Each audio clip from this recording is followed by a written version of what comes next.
সবাই যখন মৃত্যুটাকে ভীষণ ভয় পায়, আমি তখন হাসতে হাসতে আল্লাহর কাছে ভীষণ সন্তুষ্টি নিয়ে পৌঁছাতে চাই যে আমি একটা ন্যূনতম ওই জীবনটা লিড করতে পারলাম, যে আমি একটা ইনসাফের হাসি নিয়ে আমি আমার আল্লাহর কাছে পৌঁছাতে চাই।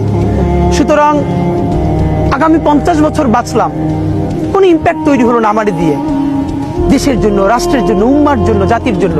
কিন্তু আমি ধরেন 5 বছর বাঁচলাম, সেটার মধ্য দিয়ে যদি আগামী 50 বছরের ইম্প্যাক্ট তৈরি হয়, তাহলে অনেকদিন বেঁচে থাকায় কি সাফল্যের বলেন?